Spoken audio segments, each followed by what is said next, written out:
Good morning, everyone. Happy Monday. And Norwich City have started in good fashion. They've started deadline day with a signing early on, and we expect this to probably be their only addition of the day. Norwich City have completed the signing of former Aston Villa goalkeeper Orjan Nyland on a free transfer short-term deal with an option to reassess again in the summer, but he will be primarily that goalkeeper cover to Tim Krul that Daniel Farke has spoken about wanting, and they finally got their man through the door. It's been going on for a little while. I think we first reported this in the first or second week of January that there was interest from Norwich City in signing a Norwegian. There's been some issues with fitness and maybe some long, hard thoughts and discussions around this signing, but ultimately they have decided to press the button. It has been confirmed, and the Norwegian international is a Norwich City player as of this morning. And what are Norwich City getting? That's getting someone with some serious pedigree. But before we come to that, he is currently injured, and he had a back operation back in November.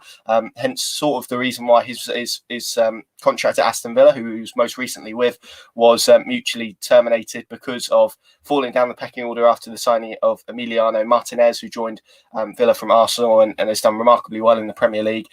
Equally, he then found himself behind Tom Heaton. Jed Steer is there as well, of course, former Norwich City Academy graduate. So he decided to mutually terminate his contract, having played in one game this season, which was the League Cup game against Burton back in September, I think, where Villa won 5-1.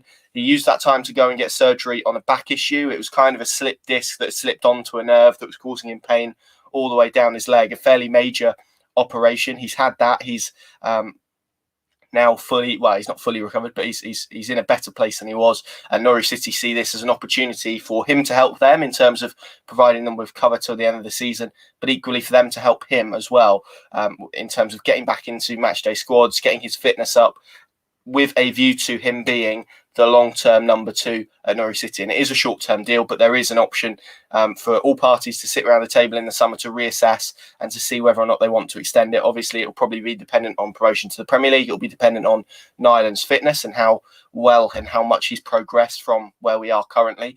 And equally, it will be up to Nyland as well if he feels like his options are better served. And he said in his quotes he had a lot of offers, whether he feels his options are better served elsewhere, maybe playing more consistently first-team football. But Norwich see this as a deal in very much the same way as when they signed Ralph Veerman. They feel Nyland is someone who can push Tim Krul and just extract that extra percentage out of him that really saw him push up his level in the Premier League, and that's what they feel that this signing can do. Let's speak about him and his pedigree a little bit then. Of course, formerly of Aston Villa. Before that, he was at German side Ingolstadt. That's where Norwich City first became aware of Orjan Nyland. I believe he's been someone on their list since those days, and they've got a very strong character reference from Aston Villa. They believe they're signing a really good character, someone who can add to their group in terms of personality and help construct and maintain that togetherness that they've built. But equally, you just have to look at his CV. Ingolstadt, Aston Villa. He's played in Norway as well. He's a Norwegian international, having played alongside Alex Tettey. He was ahead of David De Gea, I think, or alongside David De Gea in one of the Team of the Years in the Under-21 competition a few years ago.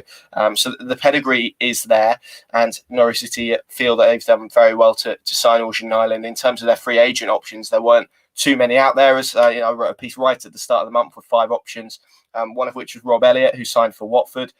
One of which, of course, was Orjan Nyland, who's now ended up at Norwich City. One was Ben Anik, of course, who had a loan spell with Norwich City. One was a lad who's been released from Sweden, and the other one escapes me at the moment, but I'm sure producer Tony will remind me in due course. But it was a limited field that Norwich City were playing because of the Brexit regulations, because in January it's notoriously harder to sign a free agent. The reason Nyland hasn't joined the club before now isn't a question about quality, it's more a question about availability and fitness, and Norwich City see this as a real opportunity for him to do that.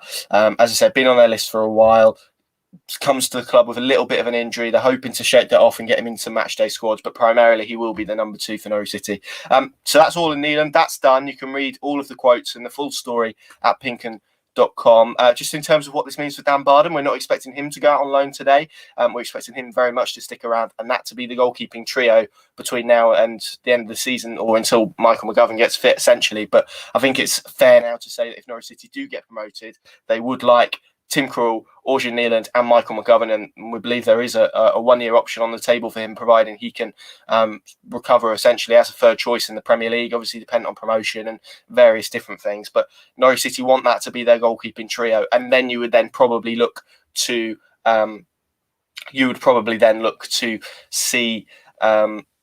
to see Daniel Barden go back on loan, maybe to the Championship. Now he's got a bit of a highlights reel and a bit of a name as well. In terms of the rest of the day, we're not expecting any more incomings. As I said at the top of the show, I think that is Norwich City done now, providing anything major happens, i.e. someone puts in a £60 million bid for Emi Buendia, but there's no money in this market at the moment, so that's not going to happen. I can see Callum Howard saying any movement of the Bolton / Peterborough lads. Well, Regan Riley has trained with Norwich City. He hasn't signed a pro deal, and when you do that, you're allowed to actually go and train with other clubs. So I believe that's something that he's done. It's not a name that Daniel Farker will know or anything like that. It's just the academy recruitment side of things. So that's not necessarily one that needs to be today, I don't think. As for the Peterborough lad, there is interest in him. He's obviously been banished to their youth sides after this link came up. He's got 18 months on his deal, I think, for Linkark, and we will see what happens with that. Of course, his agent is the son of a Norwich City scout, so that's where that link has originated from. He is a player of interest for Norwich City, but I don't think he's one that they will look to get done today. Like I say, these are probably options for the mid to long term as well. In terms of outgoings, I expect Melbourne City to stay at the club today. I know there's been some talk about potential loan moves. I think he will stay at Norwich City for the rest of the season. Sebastian Soto as well, he will remain at Norwich City for the rest of the season. And of course, the only other two real areas for now and for the short term in terms of departures are Maritz Leitner and Josip Drmic. And beyond that story we had on Friday of Birmingham making an inquiry for Josip Drmic, they've since signed Sam Cosgrove. I think they're also out of Aberdeen, and they're also in the market for Kevin Nisbet of Hibs. They have decided not to pursue that any further. So really it's in the interests of Josip, of Maritz Leitner as well, to try and get that deal over the line before 11 o'clock today, which is the deadline.